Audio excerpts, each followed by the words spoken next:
This is a game.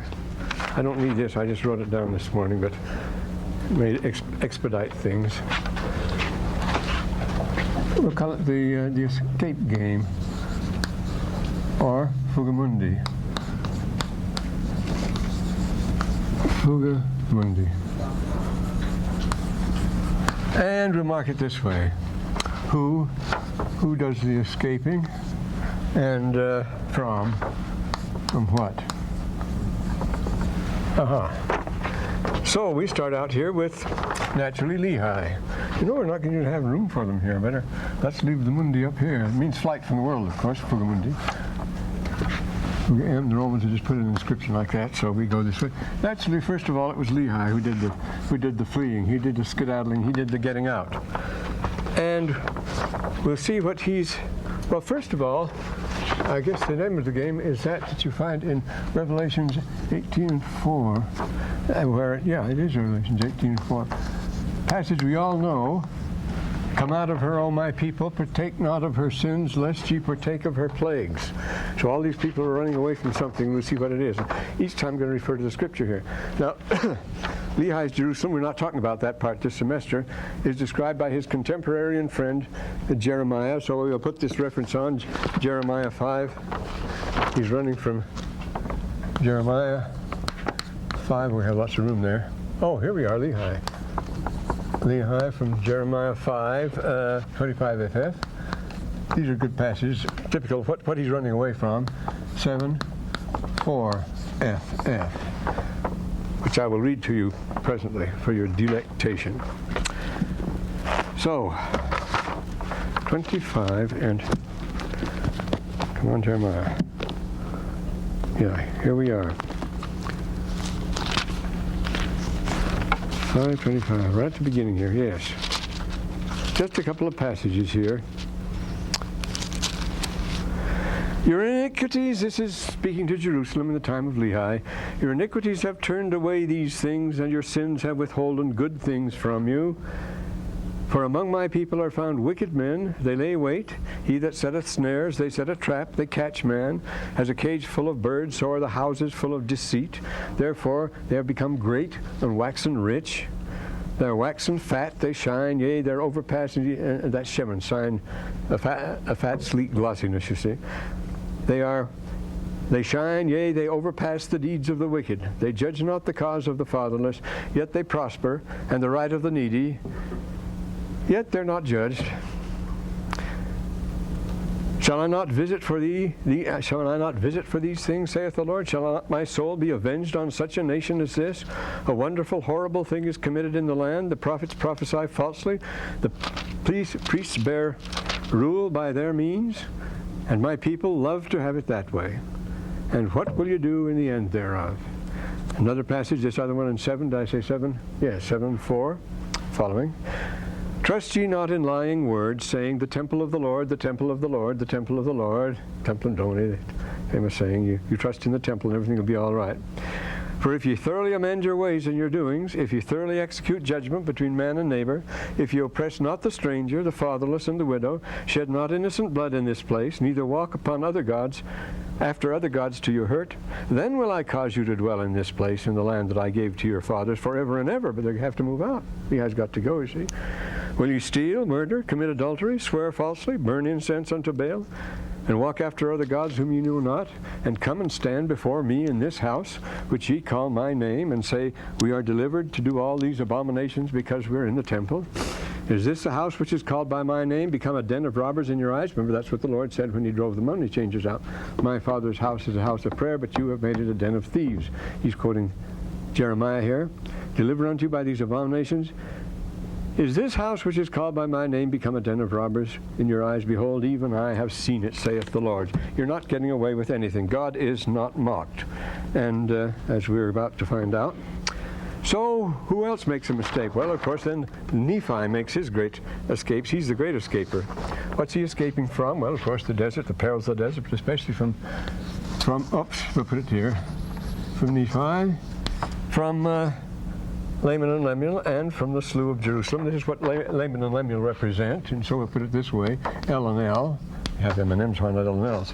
First Nephi 17, just reference passage to show the sort of thing he's running away from here. And what did they do? Remember, they didn't want to go. They were trying to kill him repeatedly. He was always escaping from them and always escaping from the trials and dangers of the journey. But in the 17th chapter, this is what the brethren want. They're reluctant of having been brought along. They say, we've got to go back home. They plan to kill both their father and their brother in order to go back to Jerusalem to this sort of thing, which is what they've been escaping from.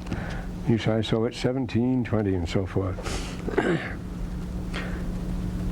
Oh, I got 17. Never get it right. It's a long, long chapter.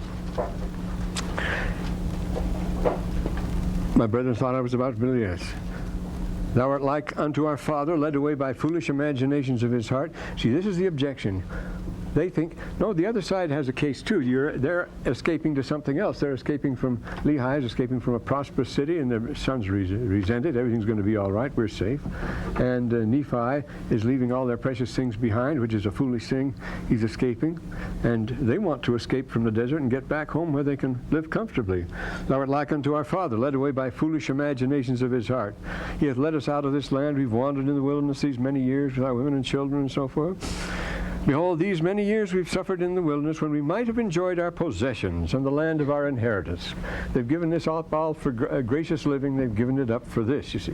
This is the thing that Nephi is fleeing from, through a much more austere type of life. And even if they'd stayed in Jerusalem, he wouldn't have lived the way they were living. You see, they're getting away from it. The Lord forces us to change, see. We know the people of Jerusalem were righteous people. They kept the statutes and the judgment, just as Jeremiah says. They went to the temple and all that. And all his commandments according to the law of Moses, wherefore we know they were righteous people, and our Father has judged them. So here's another escape, and from what? Remember what he's escaping from, what to what, and we know what he escaped to, the life in the desert, the rigors and so forth. But as soon as they got in the new world, Nephi had to make another escape. Not as soon as they started quarreling again, remember, the big fight, and from the New World settlement, he escaped out by his people, by himself, with as many people as he wanted to go with him, and they lived the law in its strictness and austerity, and that we find in, well, we better put it on here, and this is in, well, a good example is 2 Nephi 5 and 10, I would say here. This is what they're escaping for, 5 and 10. And you know what they went out to, a rigorous and, I say, an austere life, and they escaped from 5 and 10. This is what they were escaping from, you might know. Oh, and we did observe to keep the judgments and the statutes and the commandments of the Lord in all things according to the law of Moses. That was basic, you see. But they went out, they wouldn't believe the warnings. I took my family and Zoram and all the rest and all those who would go with me and would believe the warnings and the revelations of God, and they went out. Again, they're fleeing from the destruction. Come out of her, partake not of her sins, lest she receive of her plagues. So he makes this, and he's got another colony, and now Mosiah escapes from it. It's his term. This colony goes bad. You see, Jerusalem's gone bad. They've gone bad after they settled here. Now Nephi goes out and settles his own colony, and it goes bad. This seems to happen. This is a pattern, isn't it? So it's Mosiah who's commanded to escape in a dream and take his people. Mosiah, and what's he escaping from? I think a good example is Jacob 2:FF. What he's escaping from is that eloquent passage. There's plenty in Jacob, as you know here. And this is what he's running away from. The people immediately started to do this when they got right at the beginning here. Oh, I just got a chapter. I got a verse here rather than a chapter. Better put the complete one. I got Jacob 2 something FF anyway. Well, weighed down by anxiety and so forth. Oh, here, this is what he's escaping from. The reign of the second king began to grow hard in their hearts, have wives and concubines. I should write a few things. Well, the first chapter right at the beginning, because of faith and anxiety, began to be anointed of men. Now, this is it, see. 13, let's say 2:13 following. That's a good example. See, it's just full of them. You don't have to invent them or anything. We know what they were running away from, what was dangerous, and what was going on here. And this is the way we know these passages. The hand of providence has smiled upon you, so as you prosperous, and some more obtained more abundantly than others. So You walk lifted up already. You see, they're still in the wilderness.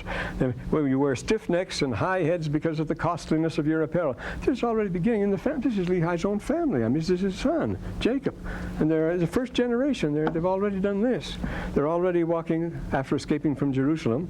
The costliness of your apparel, persecuting your brethren because you think you're better. God doth condemn you, his eye can pierce you. This is iniquity and abomination. Think of your brethren like yourselves. Then the appeal for equality. And that's what you're proud in your hearts for because of the things God has given you. God has given you the things which you're proud of, and so you must be righteous. Such things are abominable. One being is as precious in his sight as the other. They keep rubbing in that equality, but the people won't take it. They like this better. See, we have two totally different ways of life, two totally different economies, two totally different disciplines, as described here. Well, who is the next person to escape them? It is Benjamin. And what Benjamin? Remember, he is the son of Mosiah, and he undertakes a great reform. It's a great reform of speech he gives. People have got to get back on the track again. And we can find this in Mosiah 4 and 2 are good examples, and 5. That's a great speech of his. 11 and Mosiah 5 and 7. You know what he's escaping from. The inequality. I would that this inequality should be no more, he says. Think of your brethren like unto yourselves. They've acquired riches and all this sort of thing. The Lord will bless you, all right, but you don't have to go bad because of it. And, well, you all know Benjamin's great speech, so we don't need to go into that. Always remember your own nothingness, remember, and the greatness and goodness of God. The 2:5:11. Yes. They viewed themselves in their carnal state less than the dust, and they have called the atoning blood. He really cuts them down to earth. Remember, this was a great national assembly. They were celebrating after years of victory. They practically worshiped Benjamin, years of victory and prosperity, success and everything. It was a great national assembly to let the eagle scream, and they were going to stand tall and everything. And everything he says, Benjamin just cuts them down to nothing. You're less than the dust, he says. Don't get the idea that you're anything at all. And then you'll be equal. And then he says, then you will feel to rejoice. As long as you're going to have this way of doing it, well, are your hearts changed? Are you born of him this day? See, and then the 5th chapter, they have to he gives them a new name, a new title. They take the vow to keep the covenant. They take the covenant, and it's the covenant of Moses, the covenant he gives them. This day has he begotten you. It's a new birth, and he says he's going to give them a new name. They're going to have a new way of life entirely. Well, how long does it last? Not very long, but in the time of Zenith, here's Zenith. Zenith, he has a reason for escaping. He goes out. What is he escaping from? He's escaping from this everlasting tension and unpleasantness with the Lamanites. It can't go on like this, he thinks. When he finds the Lamanites aren't such bad people after all, he wants to make concessions. And he goes out, and he leads the settlement, becomes a king within them because he's deceived by the Lamanite king.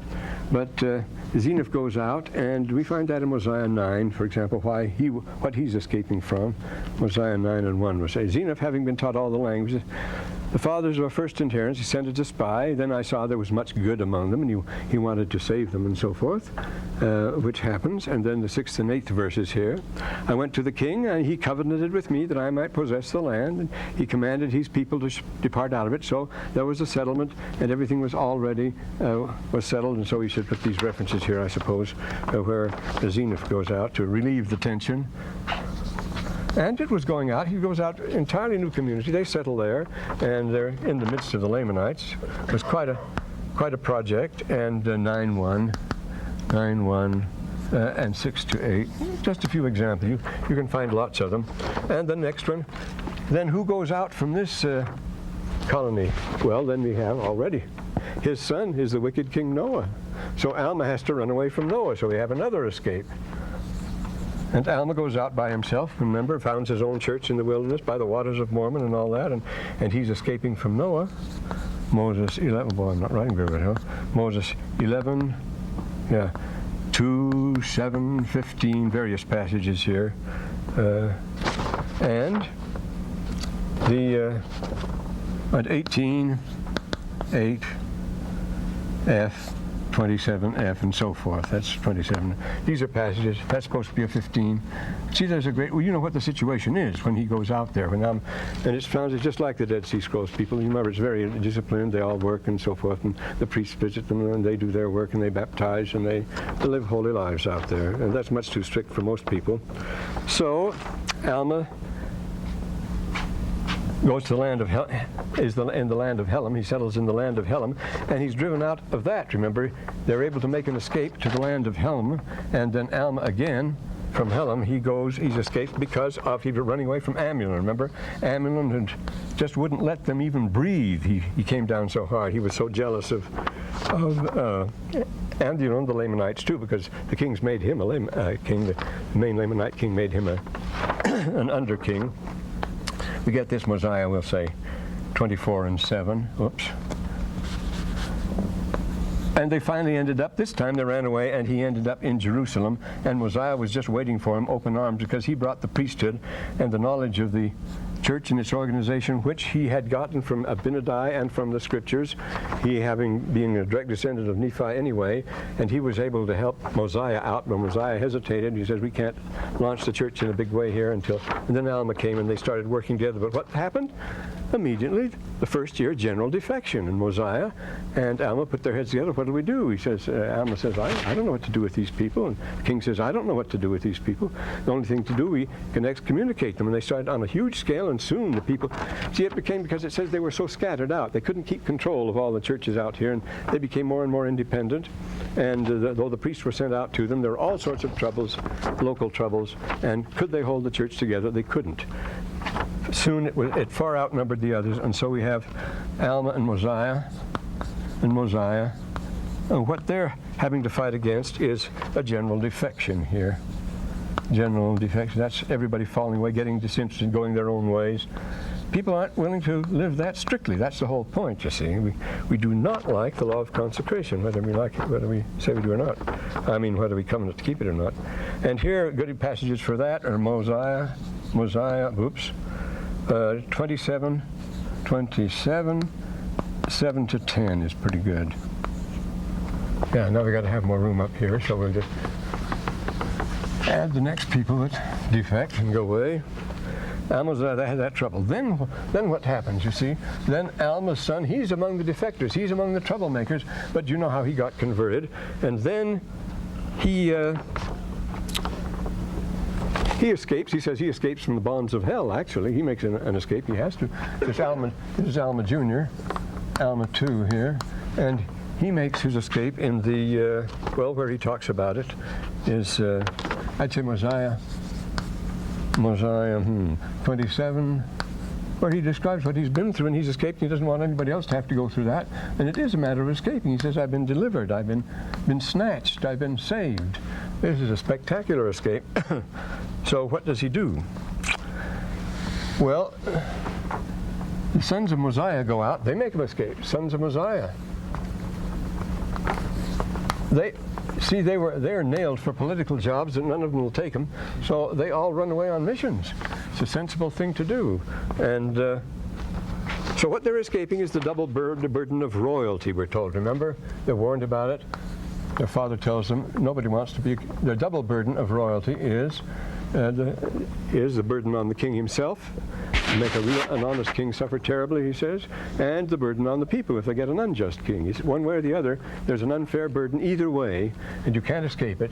The royal burdens, we'll say, the two, and an easy lies the head, and the speech on that particular subject is Mosiah 29.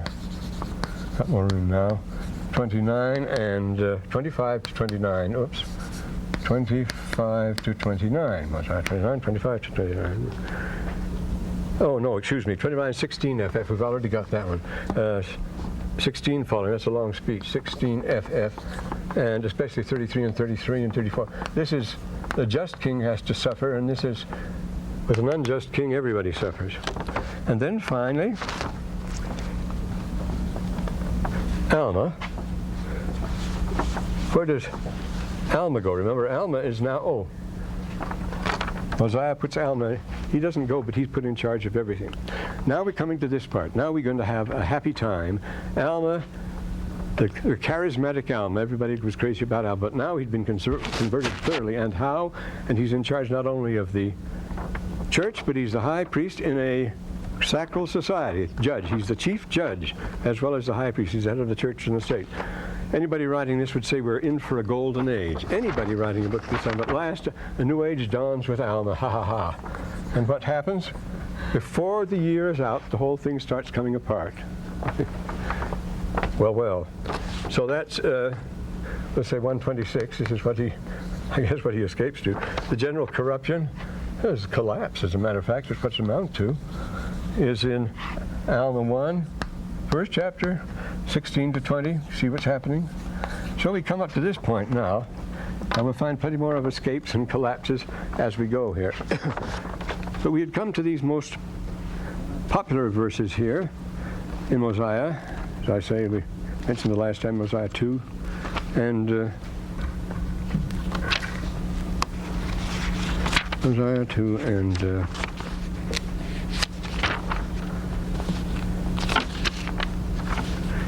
was it 3? Can no longer be, yes it is 3.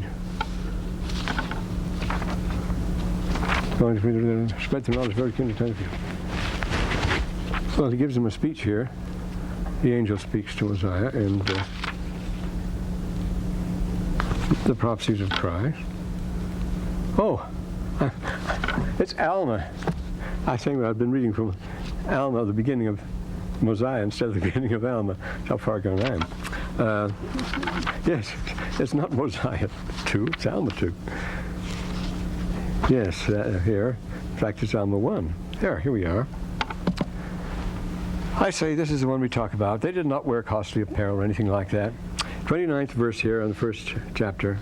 And because of the steadiness of the church, they began to be exceedingly rich, having abundance of all things. But in that, they were still righteous. This is the interesting point. They were righteous for a whole year. Whatsoever they stood in need, abundance in flocks and herds and fatlings, they had all they needed, even silk and fine twined linen. That's an interesting thing. Won't go into silk now. And thus, in their prosperous circumstances, they did not send away those who were naked. The question is, how long could they resist the corroding effects of riches? 4 years at the outside, as we learn. The last 2 years being years of war anyway. In Alma 4 and 6, it tells us what happened. But what is the problem here? We see this a great deal. Notice that the reason they were able to get along, they did not set their hearts upon riches. They were liberal to all, whether out of the church or in the church. No respect for persons. Those who stood in need, no such thing as deserving, poor. If you need, that's that, and all there is to it. But here are these very popular verses with the LDS. They must be taken in full context, of course, with 26 and 30 and the rest. And so we have this business. Why does God enrich the righteous there? And as we see in Alma 29:31 here. And Brigham Young gives the answer to that many times. It's very emphatic. Now, one whose talent and initiative and dedication and industry have been demonstrated is now in line for the next test, for the next step. That's why so naturally he's given these riches to test him, to see what he'll do with them. That's a totally different test of character, of a different kind of character, you see. Work itself doesn't sanctify. We're told it's possible to work like the devil or to work like demons. He works hard. And Alma 4 and 6 and 10 and 4 and says, what you gain by your industry is not wholly gain. And James said, because of your work, you've received these riches. That's fine. You should receive them, of course. But it's neutral. It's not wholly. It's not one way or the other. You can see that. The qualities for success in business are required in much higher degree in any other line as far as that goes. We have 100 millionaires here. But how many first-class scientists or authors or painters has the country produced, or composers or poets? Or generals, even as far as that goes. Very, very few first-class men in there, but almost any in his dog. But in his dog, says Brigham Young, can become a millionaire as far as that goes. But what you do with it, that's the first test. Well, the man has passed it. He's been good. We've given him. Now he's been conscientious. We'll load the stuff on him. Now let's see what he does. This is the real test. And there are far more important qualities than this. What is missing in our candidates and our big men today, for example? They seem to be very shallow shallow lot. The greatness is very rare. We clamor for it. We slaver over it when we have it, even if we're not so sure that this person really is great or not. But they're very few. Now comes the next test then. God gives a capable man wealth and power, as Brigham says, to see what he will do with it. To the righteous, youthful Nimrod. Now, Nimrod was the first person to establish kingship, fortifications, armies, and things like that. But Nimrod was a very righteous king when he was young. And he had great intelligence and great strength, and the Lord rewarded him for his service to the human race by giving him the bow. Because the men at that time, now this is a universal legend, you find this everywhere, men at that time were threatened by the beasts. They couldn't defend themselves against the wild animals, which were very large and ferocious. I mean, cave bears and saber-toothed tigers and creatures like that can be rather dangerous. And they weren't up to it, so he gave Nimrod the bow to protect the human race. But Nimrod very soon discovered by using the bow he could put the human race at his disposal. So he turned it against them and made himself the first emperor, the first king, and ruled everything. He was given this tool, you see, to help people, and he found out, boy, what a profit this will give me. How great I can become now that I have the bow, and he did. And he used it, and he organized, we're told, the first armies, the first empires, the first tyranny, and all this sort of thing, because he misused the treasure, the great gift God had given him. And so everyone must pass the wealth test, and it's the hardest of all. Remember, Satan's office is to try men and to tempt him. And how does he do it? You can have anything in this world for money. That's the way he's going to tempt you, of course. And we're to be tested to see if we'll be true and faithful in all things, whatsoever the Lord commands. He's very experienced in this, and he knows what the number one temptation is. Nephi, 1 Nephi 22:23, he tells us the four things, and he repeats it again in 3 Nephi 6:15. You get these. The things we can't resist are, in this order, gain, power, popularity, lusts of the flesh. And they're all interrelated. They all build around ego, pride, and so forth. Here's an interesting passage from an article by, a speech by Brother Woodworth, who's on our faculty here, Brother Warren Woodworth. Did I bring it along? I hope I did. I always forget these things. Come on, speech. Maybe I have it here. Oh, yeah, here it is. He's quoting here from a very big industrial. This is incidentally from a book that I have, too. I could have read from that book, but I would have got started and never let up. He just has some discrete quotation to show us what the problem is. A top executive describes his work experience in several different companies this way. We always saw signs of physical affliction because of stress and strain, ulcers, violent headaches. In one large corporation, the chief executive officer ate Gelusil by the minute. That's for ulcers. He had a private dining room and a private chef, but he never ate anything but well-done steak. That's all they could eat. He went on. He says, you're always on guard. Did you ever see a jungle animal that wasn't on guard? You're always looking over your shoulder. You don't know who's following you. Now, this doesn't seem to be the order of Zion or sacred things where they had all things in common. There were no poor among them. A man who wants to get to the top of the corporation, not for the money involved, as we're talking about. The four things that Nephi talks about are first, power, then gain, then popularity, fame, and then sex, and all the rest that goes with the lusts of the flesh. They all go together, you notice, if you've watched your primetime TV, as I do very faithfully, of course. I did Friday night for once because my son was on a soap opera. In fact, he was through the whole thing. He had quite a big part. It was the most sordid, the most silly, the most disgusting, the most sickening thing. But he says they have to come up with a new story every day. They have to keep 10 stories ahead. So the writers get together and just cook any combination of sordid relations. Somebody's married to who, they're divorced, somebody's two-timing something, they've had an abortion, somebody accepts it, goes on and on and on. It's utterly nasty. And here my son is cashing in on it. But I never could correct that kid. But he's the most faithful member of the church I've ever known. Oh boy, is he dedicated. He makes me look like an atheist as far as that goes. Well, and so he says, after a certain point, how much more money can you make? In my climb, I'll be honest, money was secondary, but it was there, see? Unless you have tremendous demand, yachts, private airplanes, you will get to a certain point, money isn't that important. It's the power, the status, the prestige. Frankly, it's delightful to be on top and have everyone call you Mr. Ross and have a plane at your disposal and a car driver at your disposal. This is King Noah, you see. When you come to town, there's people to take care of you. When you walk into a board meeting, everybody gets up and says hello. I don't think there's any human being who doesn't love that. It's a nice feeling. And then he talks, here's an interview with a candidate for the presidency of the United States. You'd know his name if I told you who it was, but here it goes. He says, running for president feels exactly like being president. The ordinary experiences of life melt away. They're replaced by constant swirl of limousines and money, jet planes and prepared statements, secret service men and gorgeous political groupies. There's almost an infinite sense of power and prestige. It feels wonderful, which is why it's so terrible. Book of Mormon always zeroes in on pride as head of the list, of course, and it's the first of the deadly sins in the classic list. Yes, I particularly remember the feeling of riding alone in a limousine in a motorcycle escort. Everybody was peering at me. To them I was a blur, power in motion. To me they were a frozen milieu of still, dumb, gawking faces, as if captured by strobe light. During those moments I knew the glory. The President himself knows, and it was an impressive experience. Had it continued, I have no doubt that it would have succumbed to it absolutely. Unless you have a general like MacArthur, who had immense ability, of course. It's the uniform you salute, and it's an interesting thing that the military that live for rank never have any illusions about it, because they know how people get promoted, and it's the uniform. As we're always told, it's the uniform you salute, not the person. He doesn't think he's made a great achievement. Maybe they needed him something, get a friend in the right place and so on. But this sort of thing, it gets to us, you see. To the atrocious assumption, and he says it leads to, I have to succumb to what? To the atrocious assumption that I was more important than other people. Think of your neighbors like yourself, that you are all alike. I would have this inequality done away with you, says King Benjamin. And I would not have been able to have done so. Just human. If your repeated experience is that you're in motion, everyone else is frozen on the side of the road, it's only reasonable to conclude that you are more important than they. Expect that you run the universe and expect you to run the universe for them. You don't feel as though you were being corrupted by power. You feel as though you were intelligently responding to empirical evidence. And that's power's greatest corruption, the tragic and universal misconception by the wielder of power that it isn't corrupting him. Of course, the same thing with money.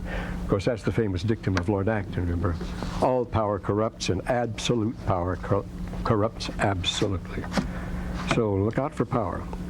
Well, so we have these things, as 1 Nephi 22:22 he calls them gain, power, popularity, and lust of the flesh, and 3 Nephi 6:15 calls them power, authority, riches, and the vain things of the world. Well, who can handle these? Now look, if you're going into the eternity, if you're going to rule thrones, dominations, kingdoms, princedoms, powers, if you're going to go on and rule and reign in the house of Israel forever, you can't go on with a defect like this. It'd be mortal to find out the least you're here to be tested. See, this life is a time of probation. And this is the hardest test of all. Can we trust you for infinity as far as that goes? Which means, of course, to be as absolute in your own power, can you be left completely alone for endless ages without doing infinite damage? Well, of course, who can? You make the average person president of a committee in 3, and he starts acting like Chinggis Khan. I've seen that happen again and again. You know, the world we live in. Well, and so our wealth, and this is answered, the questions posed in these verses here, 29 and 30 and 31. The people had the wealth and they still were righteous. And so the question arises, are wealth and virtue compatible? We all like to think they are. Today we're actually preaching that sexual promiscuity and virtue are compatible. People are actually trying to believe that. They want that too. Actually, this vice is less absorbing, less persistent, less demanding, less predatory, less hypocritical than the pursuit of gain. Sex is way down the list compared with the other one, certainly in the Book of Mormon. But this problem here is treated by no one as well as Brigham Young. So here we go. I'm going to read you some passages from Brother Brigham, who was our greatest businessman and the great leader. The greatest leader in American history. Nobody performed anything like what he did as a leader, remember? George Washington's the only one within shouting distance of that. So here we are, page 245. I'm going to read you some passages here.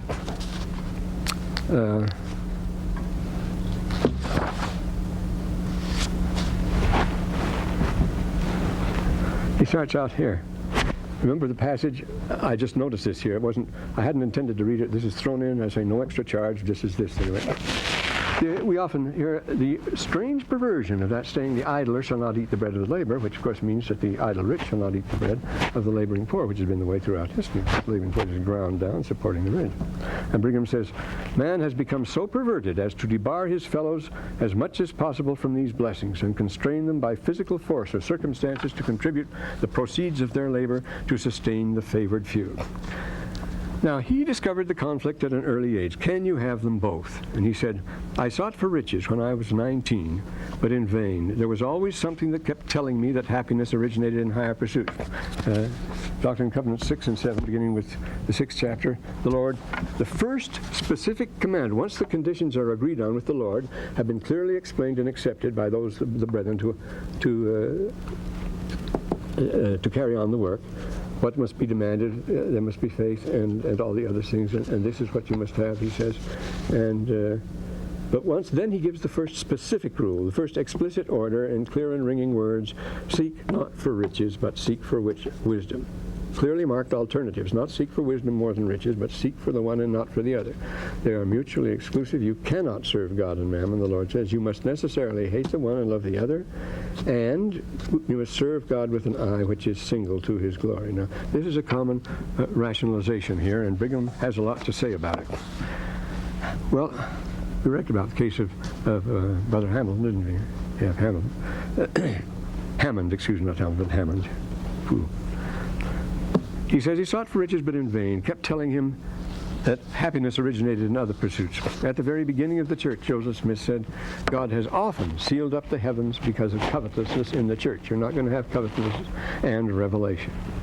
And so this is more or less chronologically arranged. In 1855, Brigham pointed the way, which is the love of knowledge and the love of wealth, just as that 7th verse of the 6th section says, seek not for riches, but seek for wisdom. They're like antithetical sets of glands, he says. They render each other ineffective. It is possible for a man who loves riches in the world to overcome that love, to get knowledge, to understand until he sees things as they really are. Then he will not love the world, but see it as he is. And then he says, I desire to see everybody on the track of improvement, that when you so love your property, as though your affections were placed on the changing, fading things of earth, it is impossible to increase in knowledge of the truth. Then in 1860 he says, there are hundreds in this community, he's talking about the little community in the valley there, who's getting quite big there, who are more eager to become rich in the perishable things of this world than to adorn their minds with a knowledge of things as they were, are, and as they will be. No man who possesses the wealth of wisdom would worship the wealth of mammon. And he says, if we go on lusting after the groveling things of this life, which perish with the handling, we shall surely remain fixed with a very limited amount of knowledge, and like a door upon its hinges, move to and fro 1 year after another without any visible advancement or improvement, until retirement comes, and then you die, vultures. Man is made in the image of God, but what do we know of him or ourselves when we suffer ourselves to love and worship the God of this world, riches? When you see, then a year later, he says, 12 years later, when you see the Latter-day Saints greedy and covetous for the things of this world, do you think their minds are in a fit condition to be written on by the pen of revelation? We frequently hear our merchants say they can't go do business and then go into the pulpit to preach. It doesn't seem to bother them anymore. A man or a woman who places the wealth of this world in the things of time, you can balance them. You can have the one and the other. Have a balance. Oh no, he says, no balance. A man or woman who places the wealth of this world and the things of time in the scales against the things of God, wisdom of eternity, has no eyes to see, no ears to hear, no heart to understand. The covetous, those who are striving continually to build themselves up in the things of this life, which we call success, will be poor indeed. They will be poor in spirit and poor in heavenly things. This same lack of comprehensiveness, there's a thing Joseph Smith talks about. He says you mustn't be contracted. Be liberal in your feelings. You must not have contracted minds, he goes on. Let us not narrow ourselves up. Then Brigham says this same lack of comprehensiveness of mind is also very noticeable at times with some men who happen to accumulate property, and it leads them to forsake the spirit of the gospel. Does it not prove that there is a contractedness of mind in those who do so, which should not be? Business is by its very nature narrowing. Take, for instance, the financial circus, and we're seeing it today, of course, with the insider trading and the takeovers and so forth. It all depends on secrecy. It all depends on limited information. The financial circles, he says, the commerce of the world. Those businessmen, when they have their opponents, they, with all the secrecy of the grave, I might say, will seek to carry out their schemes unknown to their opponents in order that they may win. Like a man at the table with cards in his hands, unseen by anybody himself, he will take advantage as far as he can, exactly the game they're playing. That's the stock market. So says the politicians. So says the world of Christendom. So say the world of the heathens. And it's party upon party, sect after sect, division upon division. We are all for ourselves. Well, we're told that that's the right thing. It's a privatized world. Well, he says, he tells the well-heeled saints, he says, he puts it strong, there are lots more of the same effect, but he says, keep your riches, and with them I promise you leanness of soul, darkness of mind, narrow and contracted hearts, and the bowels of your compassion will be shut up. Even so, Joseph Smith had warned, those contractive feelings that influence the children of men who judge each other according to the narrow, contracted notions of men, while the great parent of the universe looks upon the whole human family with fatherly care and paternal regard. That reads like a paraphrase of King Benjamin, doesn't it? So this is the theme we have here then. And what other nice ones do we have here? Oh, well, and he goes on, and remember in first... in the Pearl of Great Price, he that hath eternal life is rich. We mentioned the people that had everything and had nothing as far as that goes. So this is what happens. You notice this is very important. In their prosperous certains they behaved themselves, and there were no deserving poor, and they were equal. But those who didn't belong to the church take another business. They're taking to sorceries. This is what you do. Games of chance and luck. The stock market sort of thing. It says, to sorceries, to idolatry, to idleness, to babblings, to envyings and strife, gossip about this, wearing costly apparel, dressing for success.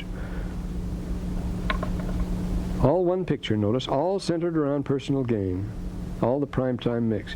Envying and strife, wearing costly apparel, being lifted up in the pride of their eyes, lying, thieving, robbing, committing whoredom. See, this is really competitive stuff going on. And all manner of wickedness. Nevertheless, the law was put in force. They had laws and they kept them. You can't keep laws for everything. Inasmuch as it was possible.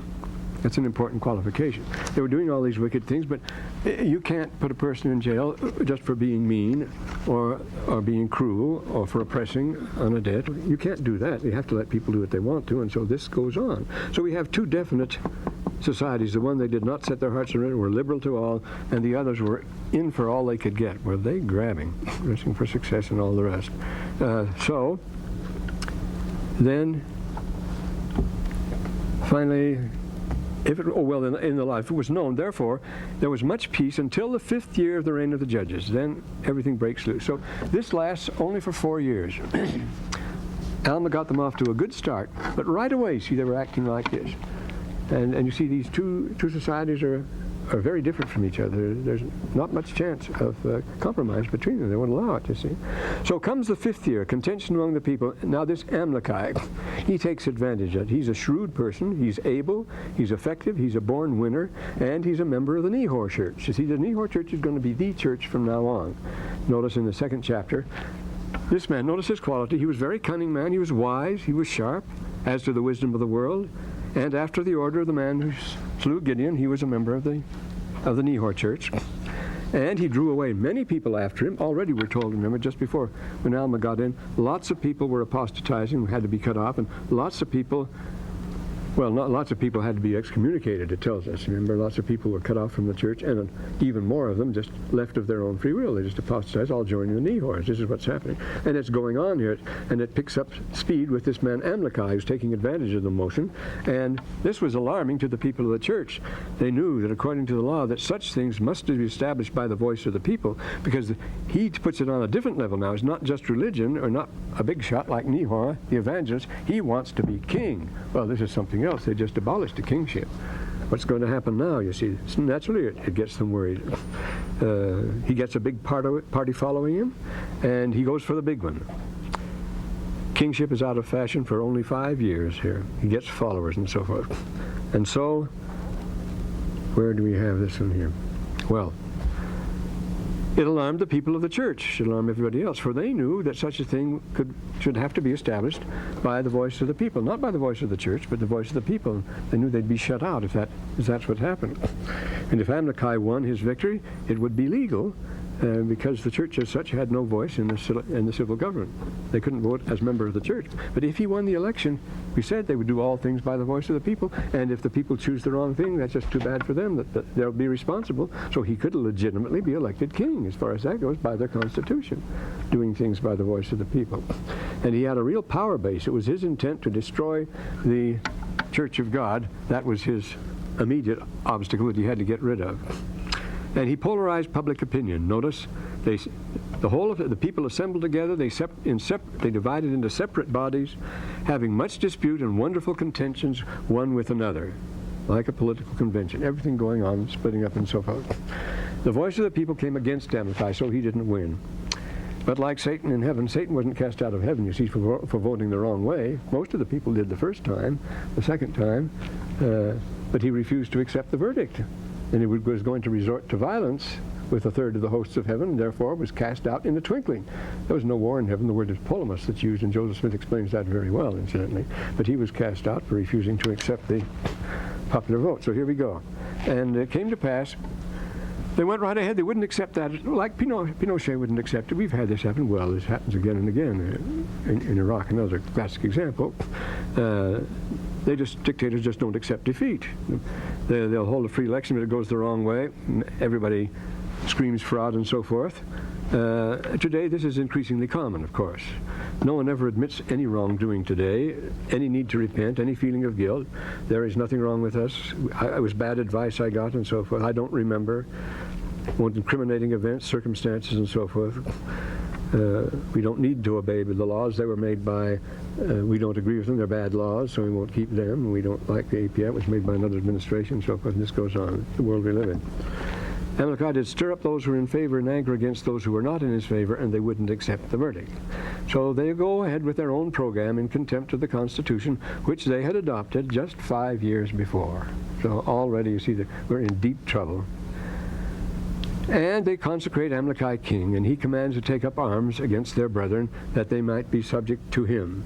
The church is an obstacle now. You can see that. A society of freaks, he was taught socialistic freaks. They had to get rid of them. They never would accept him in this case, so what would happen? And, well, they would have to. So, but that was his obstacle. And they were called Amalekites, and the remainder were called Nephites. Notice, it was just what they called them. It was just a matter. The next chapter is on the subject of race. The whole next chapter, we come to that. But here, they called themselves Nephites. It was just a political designation. That's all it was. Therefore, the people of Nephi were aware of the intent of the Amalekites, and therefore did prepare to meet them. And they prepared to meet the Amalekites. And now we see what had happened. The whole thing had been planned out by Malachi beforehand. He had already made a secret arrangement to join forces with the Lamanites. He chose his strong point, not in the center or anywhere near the center of the kingdom, but right on the borders, right at the crossing of Sidon, with the Lamanites on the other side, so they immediately came to his aid. He took a strong point on a hill there, which was a classic point of defense on the border, and that's where he expected, if he was sore pressed, the Lamanites would join him, and that's what happened. You see. So they're going to have a rough time when this happens, I see. Time's nearly up now. So they were prepared to meet him. So what he did, and it came to pass, this is what he did, very shrewd man. It came to pass that the Amalekites came upon the hill Amnihu, which was east of the river Sidon, which ran by the land, by the land of Zarahemla. We learn otherwise that was on the border. That was the boundary line, in fact. And there they began to make war. That was their rallying point, and that's the point from which they wanted, they wanted to choose the time and place of meeting the enemy. That gives you a great advantage, and that's what they did here, of course. They took that position and waited for Alma to attack then and make war on the Nephites, and they're to draw them on as the aggressors. Well, Alma, being chief judge, he went up with his captains at the head of the army. Now, Alma has 3 jobs, you see. He's the head of the church, he's the head of the government, and chief priest, chief judge, and he is also the head of the army. He is a man with a full-time job. So he attacks the base then. We'll have to stop there and leave things in a state of suspension.